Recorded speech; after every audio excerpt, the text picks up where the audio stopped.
Welcome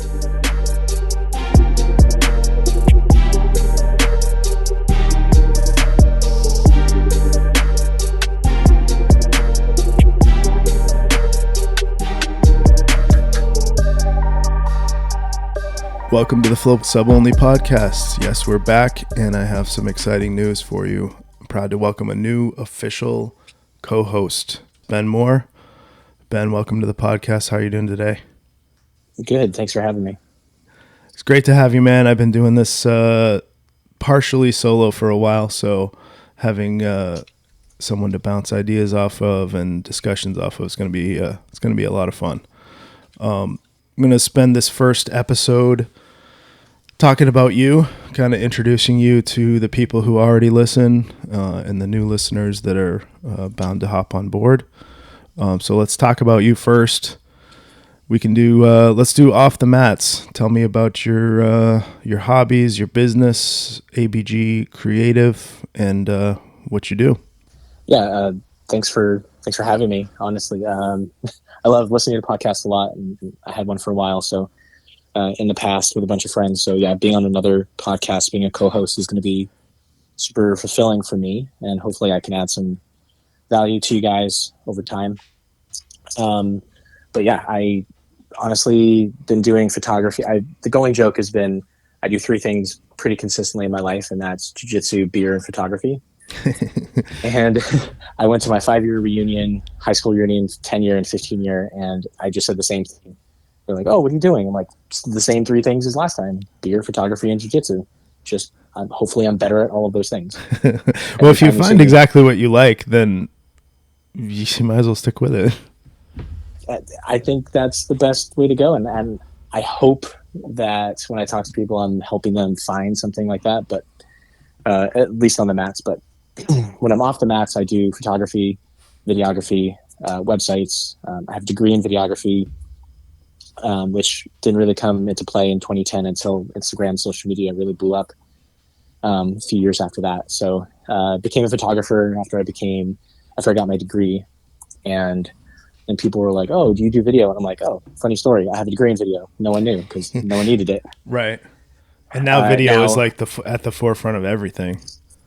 And I love it because now I can tell stories a little differently than I was taught, obviously with the social media format, but I love telling stories. I love to, we were just talking about replacing the word journey and path with story because I feel like it depicts what that is better because you can tell a different chapter. The chapter can go choose your own adventure, however your book's written.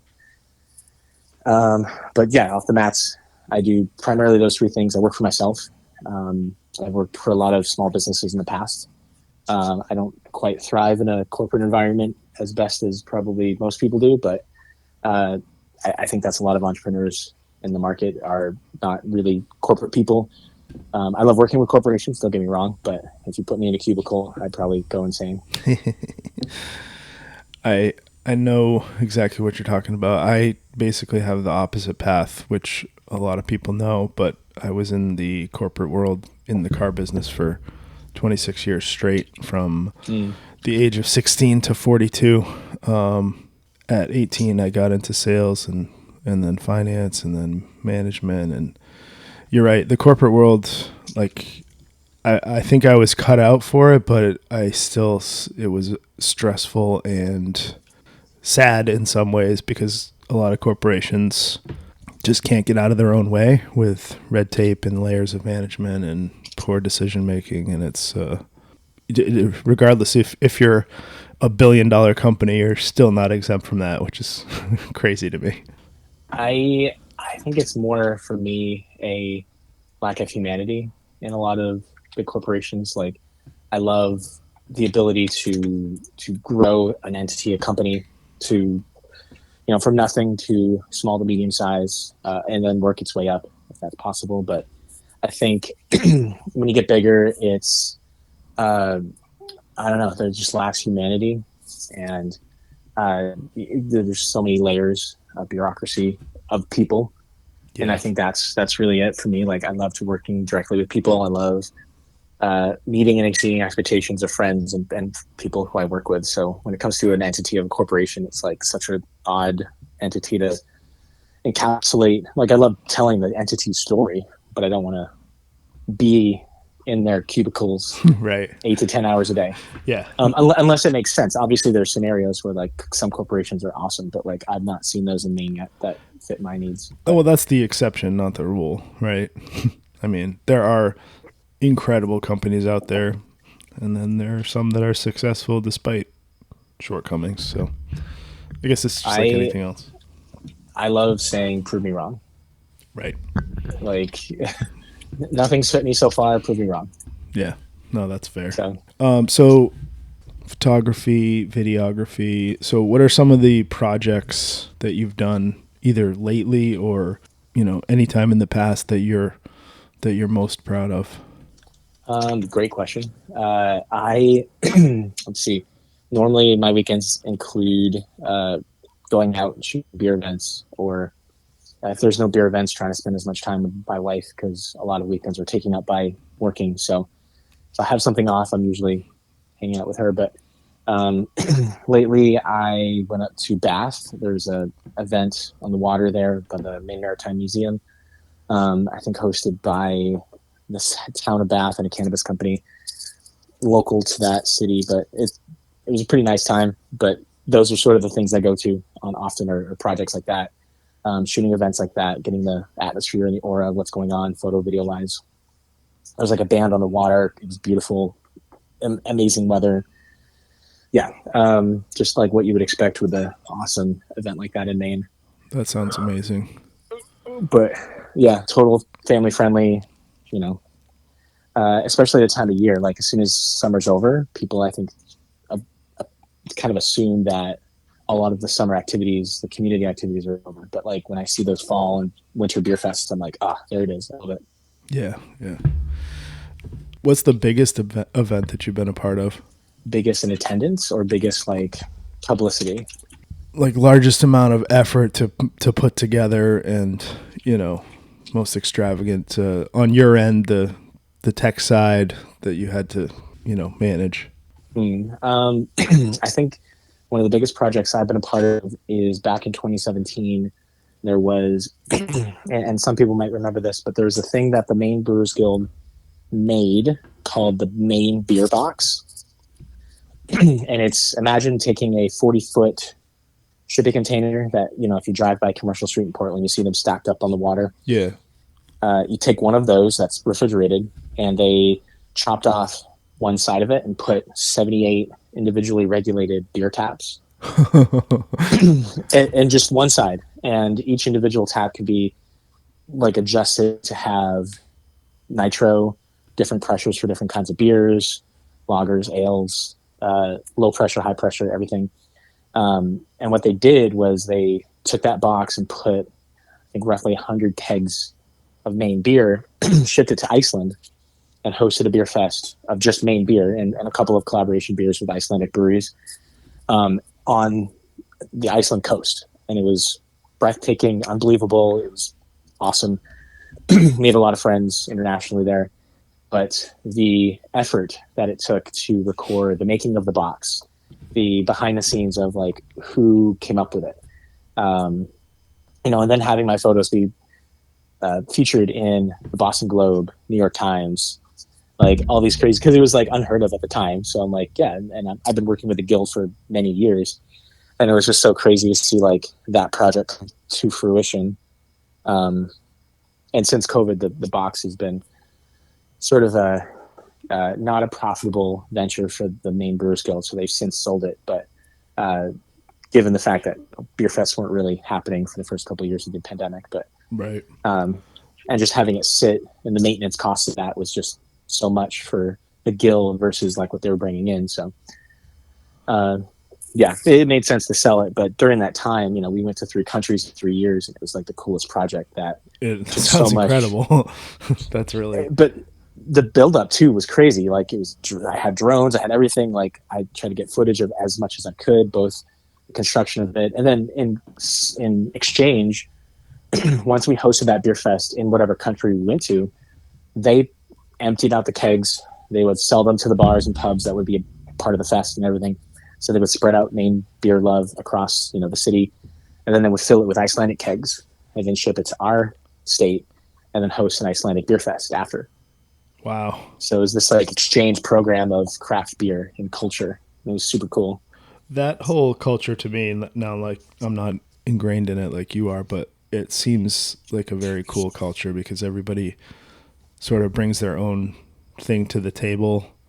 Some people, it's similar to jiu-jitsu where some people are super experienced, some are not.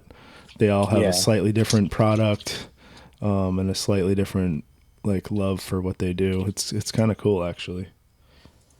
I think it's great. Honestly, the I think beer and jiu-jitsu have so much overlapping capabilities, especially like in the mid 2000s, like 2010 to 2020.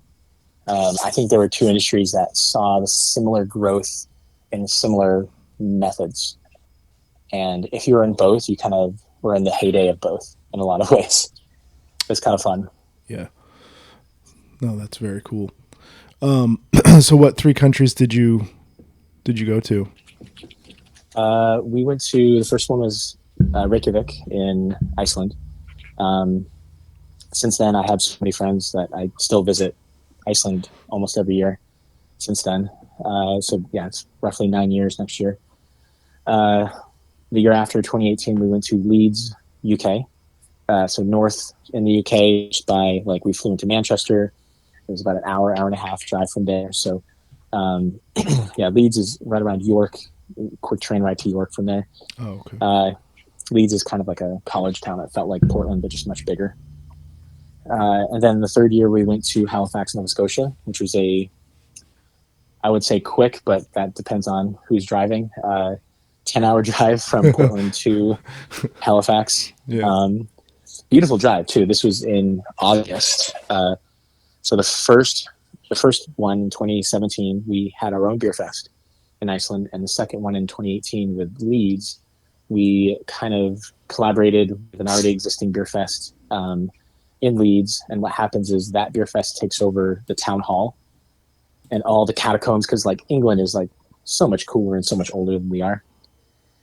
And they Yes. took over the entire city hall, like every place, all the catacombs underneath, and they would host this gigantic beer fest for like 4 days in a row.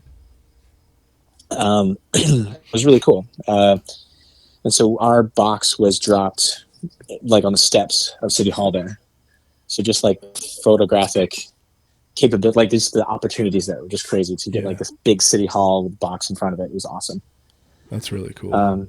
And the third one was in Halifax, which again was an existing beer fest that we sort of collaborated with. That's been happening for a bunch of years now. But yeah, it's we found success doing that. Which, and I said we, like I'm not a part of any decision process that the guild made. I just followed along and took a lot of photos. But yeah, it was a lot of fun. Nice. That's awesome. Anytime that you can use something that you really enjoy to also be your source of income, which you're clearly able to do with jiu-jitsu photography and beer, like I think that's great, man. It's very rare. I completely expect this not to last forever, although I hope it will. But that's the ideal. Is like I hope me doing what I want and love and making money off of it and making a living could last forever. But I know that it may not. So embrace it while it is and try to do the best while I'm here. Yeah, for sure. All right, so let's talk jiu-jitsu because this is a jiu-jitsu podcast and you've got, I'm sure, quite the story. You've been training for as long as I have, if not longer. Tell us about your jiu-jitsu story. Yeah, what got you started, why you started jiu-jitsu, and kind of your path through training, where you trained, your style, everything. Let's do it. Yeah, love it. Let's dive into that before it becomes like a beer podcast. My old podcast was called Plethora, and I hope nobody looks that up because I hate the sound of my own voice and I don't want to listen to me. But half the time we were drinking double IPAs, and I was 10 years younger than I am, but we were drinking like double IPAs and interviewing chefs and breweries and everything. So yeah, it was just like all over the place. So yeah, let's hone it in. Jiu-jitsu. Um, so I started jiu-jitsu in 2017, but that wasn't like my first martial arts path. Sorry, story. Um, that was so I was about 10 or 12 when my dad wanted to take martial arts, like karate, with me. And so he took me downtown to downtown Portland, and there was a place called Che Institute where Master Che was teaching since I believe the late 70s, right on Congress Street. The sign is still there. It's just obviously the practice isn't there. I think it's a yoga studio there, but they haven't taken the sign down for, gosh, like 25 years or more. But if you drive by, it's right across from the State Theater. And I think, a gold belt under Master Che. And then when I was 17, my dad goes, "Hey, you're a couch potato." And he was right. I was just playing video games and like reading car magazines and just like being a potato of a son. And I'm like, yeah, you're right. That's fair. Yeah, let's get out of the couch and do something. And so he's like, "Well, you like this, so let's try to go back and see what's going on there." And so we went back, and since then, Master Che passed away. But then this new Brazilian just moved into town named Alexi Pickerel, and he started teaching jiu-jitsu. He was like I think a third degree black belt at the time, maybe second degree. And this was roughly 18 years ago when I was 17. And he didn't speak a lot of English, almost at all. So he just would say like, "Do I do?" And like, you have to pay attention. Which honestly, I think is a superpower for me now, is to be a visual learner because I had to be at the time. Yes. Were And you then already a visual learner? I think I was, but I was a 17-year-old kid. Like So I you couldn't didn't. articulate that. Yeah. I think over time, I think it just naturally fit to who I was, but I just didn't know. And then doing jujitsu, I sort of really glomped onto that community, the learning style, the physicality, endorphins, oxytocin, all that's like jiu-jitsu was just the perfect thing for me. And my dad, 6 months into it, my dad said, "Hey, let's try wrestling." So I did 1 year of wrestling in high school, my senior year, and I was horrible because I was a senior and they put me in all the varsity stuff. And every other person in varsity has been a wrestler for years, and I Right. have been a wrestler for less than a year. So my jujitsu experience did not translate only 6 months in. How about that? Like, Surprise, uh, surprise.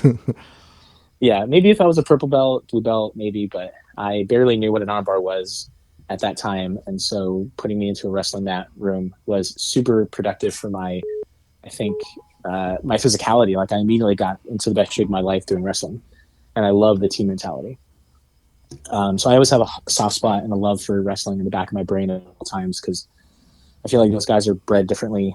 Mm. I think they have the best entrepreneurs. Like usually the people who are most driven, I'm like, "Did you wrestle in high school?" And 9 times out of 10, they're like, "Yeah, how'd you know?" And I'm like, no reason. Like There's a you have grit. this drive. Yeah. There's a grit. Yeah, they know how to they embrace the suck. It's like distance runners. Yes. It's like it's a different group of people in society, Yep. and you can almost spot them from a mile away. Well, the But cauliflower ear help makes it easier too. yes, nature's way of telling you that they're dangerous. Right. Yes. Whereas the distance runners are just crippled all the time from the waist down. Right. Tall, not all of them, but yes, all the ones I ran with in groups were all much taller than me and much faster than me. Um, yeah, historically in the beginning, until I got to like purple and brown, I was actually a distance runner until purple belt. So I ran, I believe, 12 half marathons and a marathon. And then once I ran my marathon, I'm like, I will never recreationally run again, and I have not since. So So you stuck to that one then. It must have been I terrible. I think everybody should do a marathon. I don't think I am built to do a marathon. I think my body is a stocky person's build, and I loved doing it. So my friends like, "Hey, I'm getting into running." I'm like, "I get it. I was there. I know what running brain does, and I know what it feels like, and it's awesome. I just don't want to do it." I love jujitsu too much now. I've sort of focused on that since then. But yeah, I was putting in 50 to 70 miles a week for a couple of years. It was a part-time job just to do that sometimes. Yeah. The amount of hours it takes running feels like a job sometimes. Training for those long distance things definitely it takes like a large chunk of your day or your week to Mm-hmm. put in the the base miles that are required. I don't know that from running, but I know that from cycling. I was training years back for a Century road bike race, and Mhm. I got up to like in the mid 40s for my, 45, 42, 45 miles for my typical ride. Yeah. And like the setup, the stretching, the warm up, the preparation, the ride itself, the cool down, all that stuff, like the majority of your day is gone, you know. Oh yeah, completely gone. And it's such a like I did in sort of the height of my running. I did a century bike ride for the Dempsey Challenge, and that was a lot of fun. But I certainly wasn't in shape for a century bike ride. I did it. I finished slowly. Um, and since I think because I was young and because I was pliable and because I was already in running shape, I was able to do it not in last place, but I should have trained more for it. Um, but yeah, especially the course that the Dempsey Challenge uses is sorry, dogs are in this room. No, you're good. Moving to another room. Yeah, the Dempsey Challenge route for their 100 mile is just filled with hills, so it was very difficult. Um, You would think being in sort of a charity race, they would try to make that a relatively easy course for people. I mean, tell that to the beach to Beacon. That last like third of it is like this grueling uphill. Yeah. But isn't the majority of the rest of that race fairly flat or no? The beach to Beacon. Yeah. Yes, the first 2/3 is relatively flat. It's when you're like, okay, like I've gone through a bunch of it. We're almost done, and it's just hill, hill, hill, and you're like, no. Yeah. I believe there's a um, century bike race in Bar Harbor that the last 5-ish miles is going up Cadillac Mountain. that is just torture. Yeah. Sounds great when you're like cruising around the loop road and like looking at beautiful views, but knowing that you have the mountain climb hanging over your head when you're most exhausted is terrifying. Yeah, that really separates the pros from the casuals Yeah, for in sure. those races. Um, yeah, so I think we're both really good at going off track and having side That's quests perfect. conversations.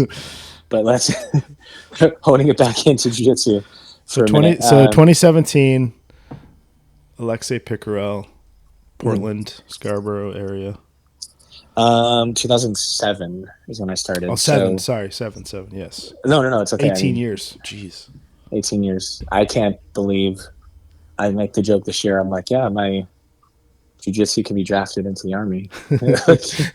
I used to say cigarettes, like, oh, next year it can smoke cigarettes, and now I'm like, no, I think that's 21 now. So I think drafting into the military. Anyway, so um, 2019, I got my black belt at a Laborio seminar down in Massachusetts.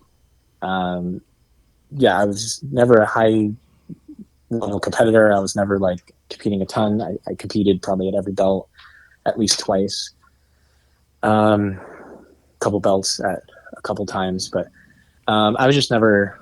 I was kind of like the part timer that never quit, and I was never super athletic, super fast, super strong.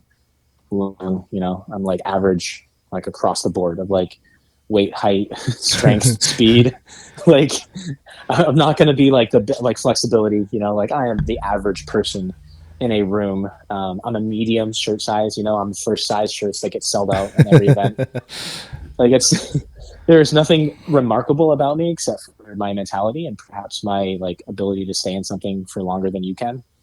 Right. And that's where I think I shine is just my stayability to things, being stubborn. There's nothing wrong with that, though. I mean, to stick with a sport or an art as grueling as jiu-jitsu for 18 years says a lot about your mentality. Who cares about your physical gifts? If you're able to grind Yeah. out 18 years of jiu-jitsu, you're just as tough as the other black belts, as far as I'm concerned.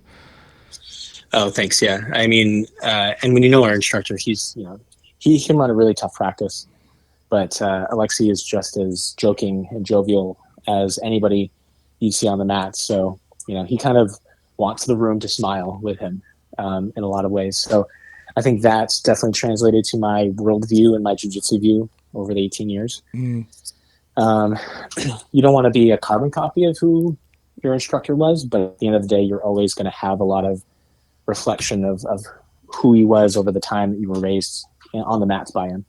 for sure. Um, Alexi says that about Delahiva, his instructor, that like if I look at videos from Alexi 10 years ago rolling, I'm like, man, I roll so much like that.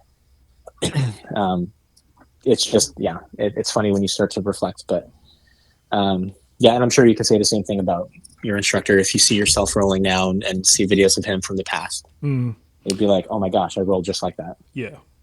I always joke whenever I've rolled with Tom, it's awful because I play the exact same thing, the exact same game that he does, except 10 times worse.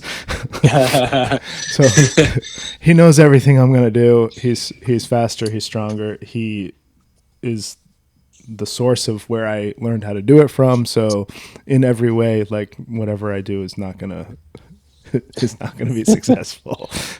I'm bringing up something that I saw before.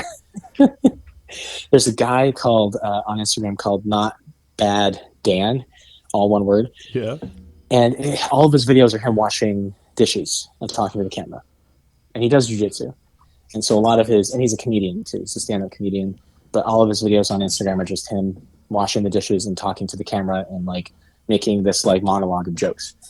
And he says, he's like, what's humiliating is when you get beat and the person who beats you gets beaten in the same humiliating factor that you got beaten by them. And he goes, yes. And everybody says that there's levels to it. I get it. Yeah. But he goes, it just gets the beating into a context. Right. like, I like, I feel like I yeah, saw that within the last few days, possibly, or maybe some variation of that, where it's like, yeah, the guy that beats you up gets beat up, and then you have kind of mixed feelings. yeah. And it's not like, and then what's worse is he'll beat the person with the same stuff they beat you with. Yeah. Oh, yeah. And, Exactly. and you're thinking, just my beating is now in context. Like, Yeah. because before you had no context. If it's a small gym and there's a pecking order, which usually there is, even in bigger gyms, but definitely in a small gym, there's a pecking order. People, know where they are, know where they stand. And when you see a bigger fish come into the gym, it just puts your beat down into context, and you're like, oh man. Yep. Exactly. Levels is the word most commonly used, but I can't think of a better one, but that's true. It's like big fish in a small pond, and then get out into the big bad world and see how far away the top really is. It's absolutely insane. Like, we'll have top notch guys from our gym go travel to Austin, Texas, go to the B team facility, and not train with like the guys, but like go to a class and just still are like, wow, their blue belts are tough. And I'm like, I would imagine, yes. Yeah. One of the best gyms in the world. Yeah, okay. Yeah, Marcelo Garcia, like I went there once for a morning class, and yeah, even their white and blue belts were just awesome. And I think that comes from the top down. But yeah, it just gave my beating more context. I'm just going to use that phrase again. Well, belts now, especially now, belts are a great recognition of your time and effort in the sport. But as far as like the competition scene goes, not so much anymore. At least not beyond like late blue belt or purple belt. Like anything can happen at that point, especially if you're training at a high level academy or you're training Yeah. in like pro amounts of volume. I used to say that compete as much as you want until brown belt, because up until then we're all just doing jiu-jitsu and having fun. But then at brown belt you start to interact with people who are either living or owning a gym, is what I say. Yep. Like they're full time basically. Like this is their life, and you 3 times a week, 5 times a week is half of their or a third of their training. Right. And they just have more time, more competition skills, more everything. And They just run through you, and you're like, oh, it's different now. Like that's the belt where I used to see like things are different. Now I think it's at like purple belt. Yeah, no, I would agree. I just watched last night. I don't know if you've seen it, but EBI 25 was Mm. their most recent one. I watched it last night, but it took place maybe 3 or 4 days ago. There was some heavy hitters in the bracket, like Ethan Krellinson, Gianni Grippo, Keith Krikorian.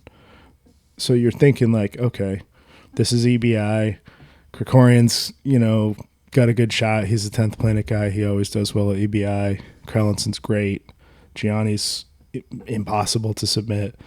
But no, it Yeah. was a purple belt from Kingsway that subbed every single person. I love that. I love that. And I love 19 years everybody's old. probably, and I probably want to read all of the comments about it. Right.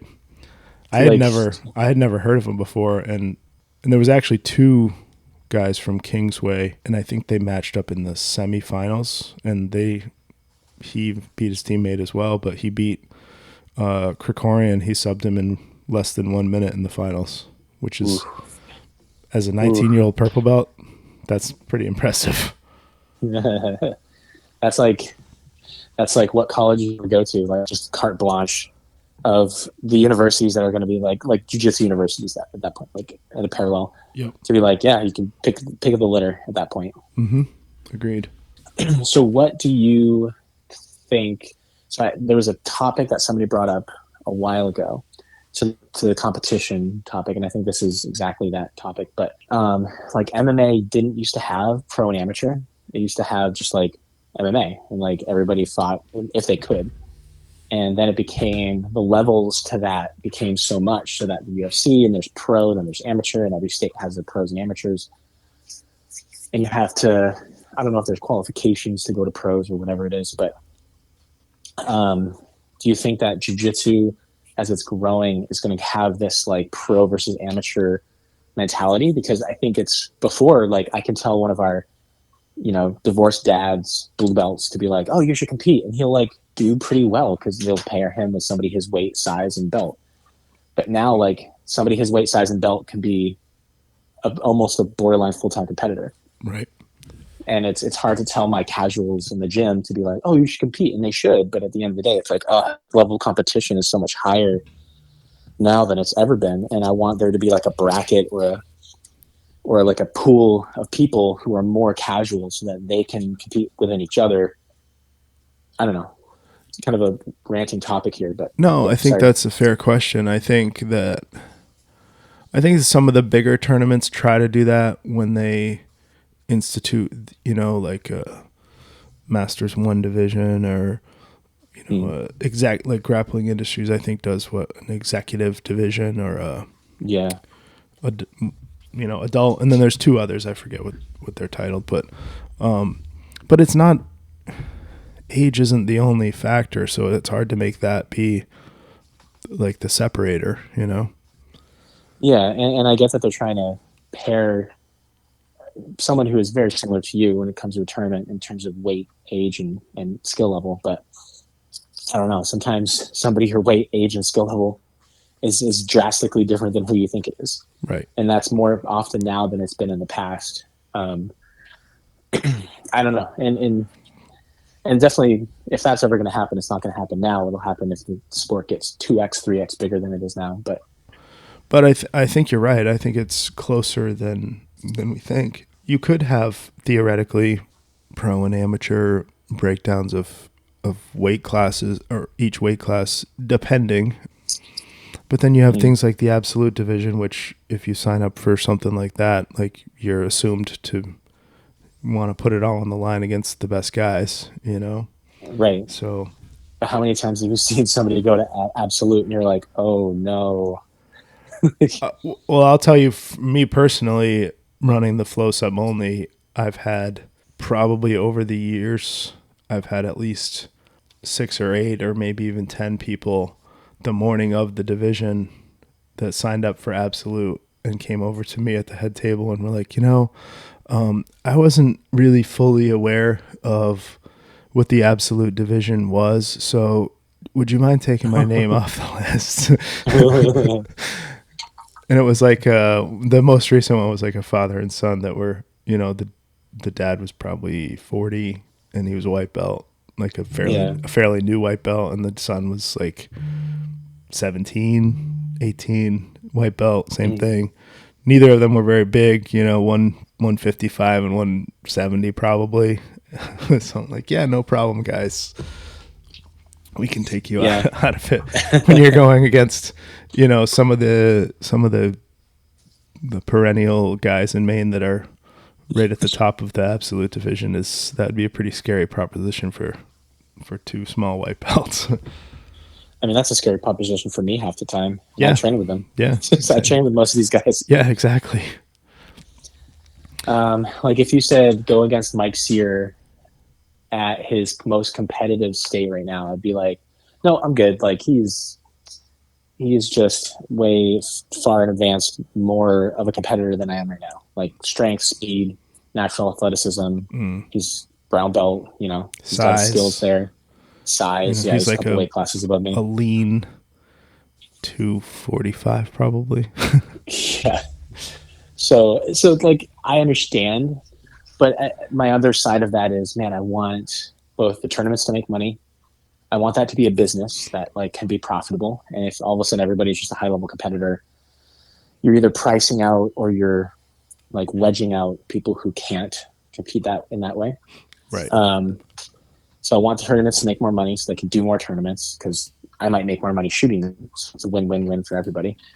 Uh, and a lot of my friends who are casual jujitsu, people on the mats, like I want them if they quit at purple or brown belt, say in theory, and they competed at blue belt and got gold. That might be their most like they might not come from a family that's super athletic. That might be the best accomplishment athletically they've done, Yeah. and I want that for them. That's really cool. But I, again, if there's like a phenom wrestler, I'm like, oh no, yeah. in that blue belt division. I agree. Like if you asked me, like, what would you like to see more of at the flow sub only, I would tell you I want to see more kids competing, more Mm-hmm. beginners, you know, Mm-hmm. more.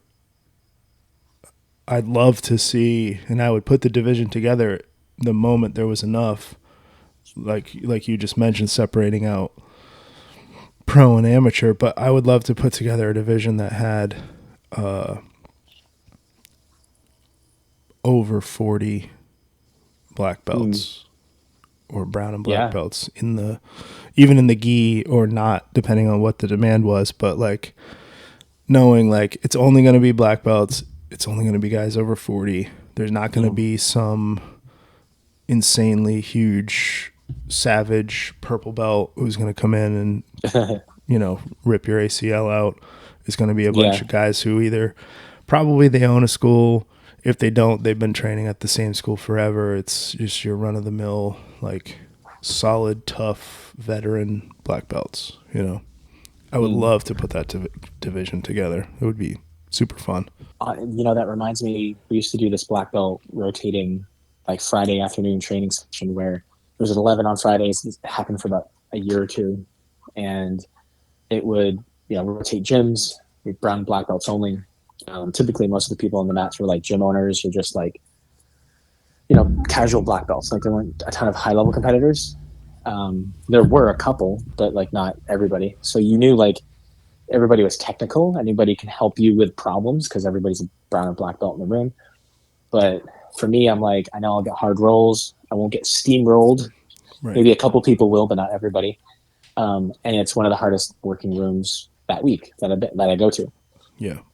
Um, And those guys, even if there's a skill gap, whether you're better than them or they're better than you, mhm. most black belts have a very good throttle. Like they can work hard and it's going to be a super tough role, but they're able to recognize when there's a skill disparity even at the same belt, Yeah, and make it a fun but incredibly tough role. yeah, they have awareness, Right. and I think with time comes awareness. But yeah, like Vinicius, great example. Oh my gosh, like if you ever go to Wyndham and train at his gym, Gracie Gym, he's a high level competitor. He is super good, really nice. I love training with him, but yeah, he'll run through half the room, no problem. But everybody knows it. It's like the lion walking into the den, and everybody's like, "Yep, that's the guy. Yep, we know. We all know." Yeah, that's awesome. One of But he'll still give you a good roll. He won't just like do it out of malice or spite. He'll still give you a good roll. That's cool. One of my students who is new to me, not new to jujitsu, had said that he went there once as a drop in and rolled with him, and he was one of the most impressive people he'd ever rolled with.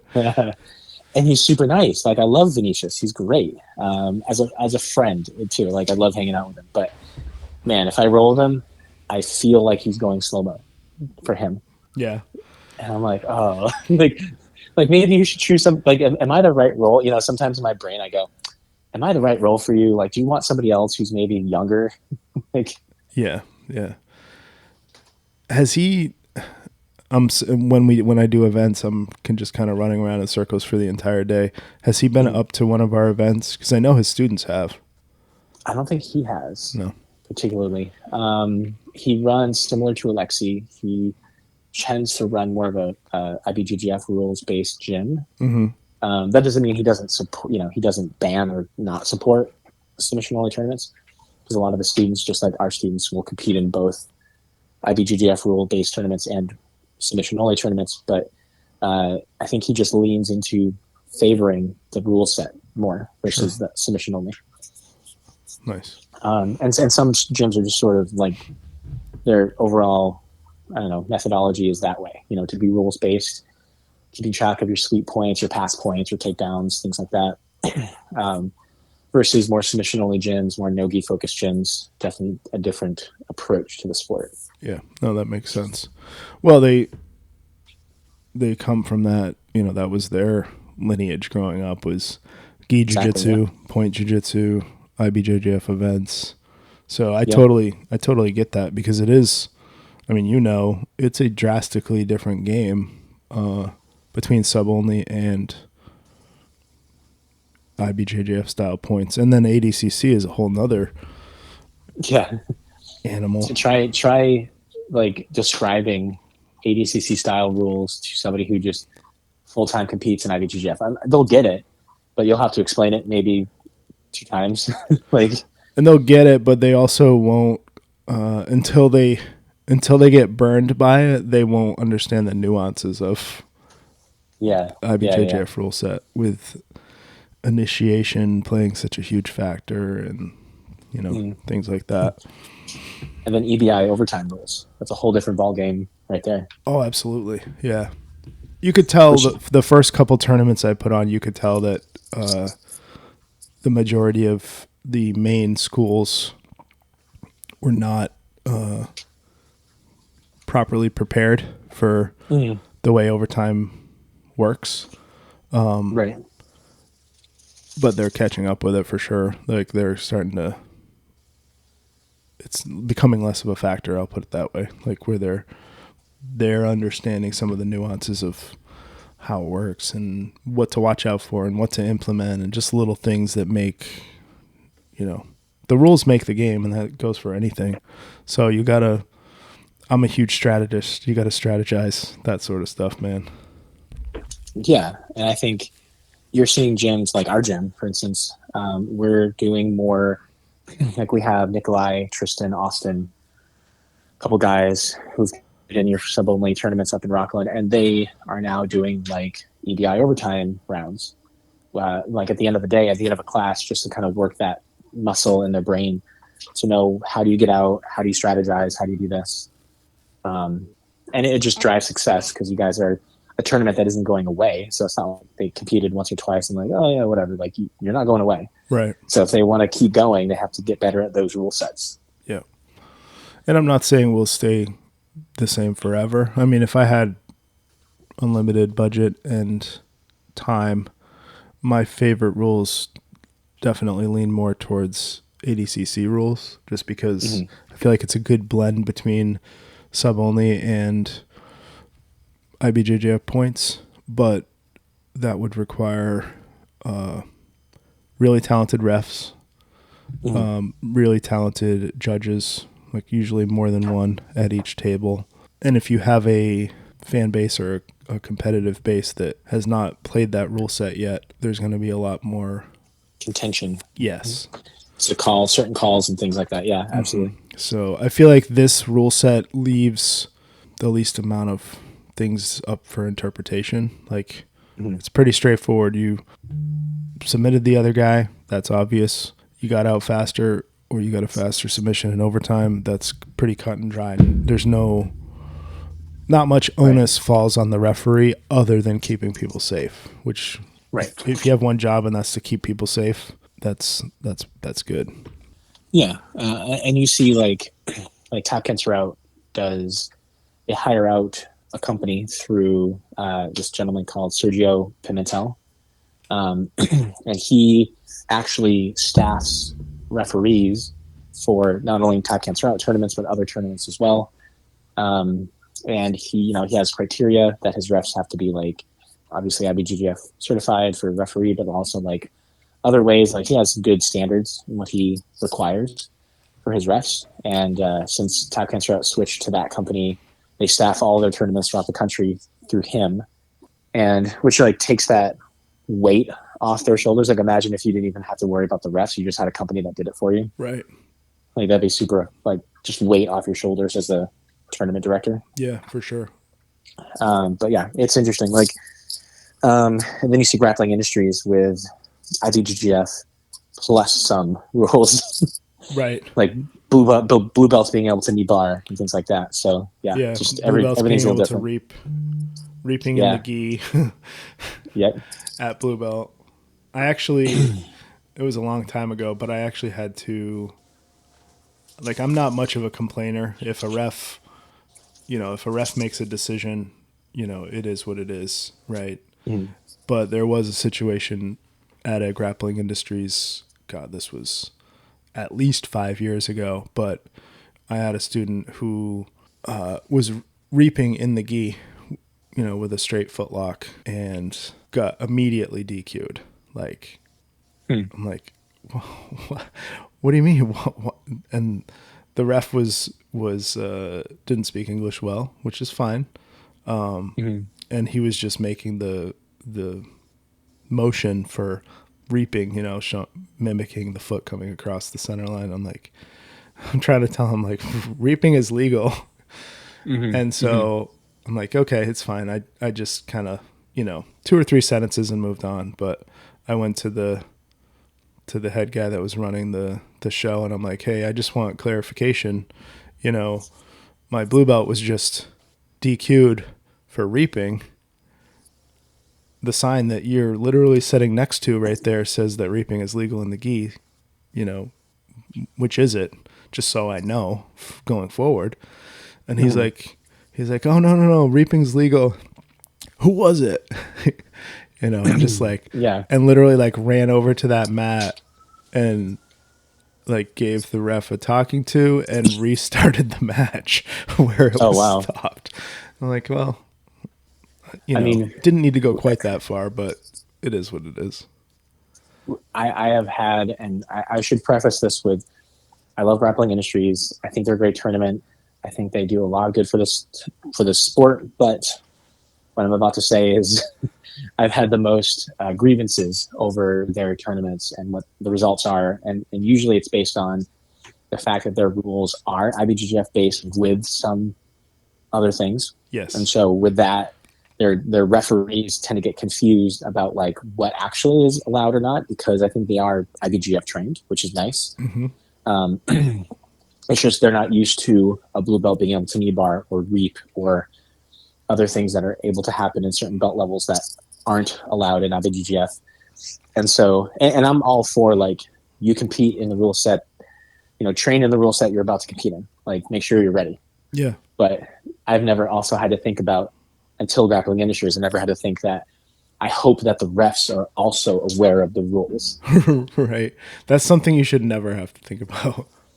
I agree. Like one of our blue belts got disqualified for slamming because somebody jumped guard, and he started to lightly put him down, and then the guy fell, and then like he like stayed, like he was like halfway in a kneeling position trying to put him down, the guy falls, like his guard opens and falls, Yep. and then he's still in like a half kneel position, like I did not slam him, like looking at the ref, like see, like I did not go down with him, I am still high and up, and then the ref called him for slamming, and then I messaged Grappling Industries that video, and they're like, "Oh, that's unacceptable." And I go, "Well, that's your tournament. Sorry, like I don't know what to tell you. Like, we're not looking for a refund or anything, but." He was a high-level blue belt competitor, and that was his third match. He would have kept going, but cool, all right, whatever. Yeah. I wonder, I guess it's hard to know what you're going to get, too, if you're, like, the thought of using a company like that for taking the need for me to track down refs, that sounds amazing, but then I also would wonder, like, what am I getting here, you know? I'm sure for the most part it's great, and then there's going to be a certain percentage of people who purely just mail it in at some point. Maybe not. As a photographer for many years at Tap Cancer Out, while that company was staffing their referees, Sergio would go through a really intense like rules meeting before the tournament. There's enough referees that they all get breaks, so it's not like human error happens as much, because people get more rotating breaks. And to my knowledge, most of the referees are black belts already. Nice. So, and they get flown in sometimes, and they get like a day rate and a stipend and like a uniform, and like it's all put together pretty well. Like it looks put together, at least, like aesthetically, but also like to my knowledge, nothing's really catastrophically happened in the tournaments based on a referee's call. So, and that's the fear that any employer would have staffing out something, is like, what do I get if I staff something out like that? But right. Yeah. No, I guess that makes sense. I mean, there's always going to be that risk, you know, anytime you outsource something, you still have to keep a close eye on things if you're the business owner, whether that's jiu-jitsu or anything else. Very true. Very true.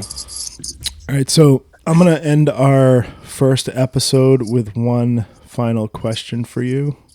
And then we'll come back in episode 2 here, and we'll talk Flow Sub Only coming up on October 26th, who we hope to see there, what we expect, and stuff like that. But let's end this podcast with a question for you. What's your advice for a 0 to 1 stripe white belt? 0 to 1 stripe white belt. Just got to the gym, putting the white belt on for the first time. Everything is super exciting and also scary. It's like the best and worst part of your relationship all in one. Because everybody's going to beat you, but then you're also super excited to do it because it's like this new thing and it's so fun.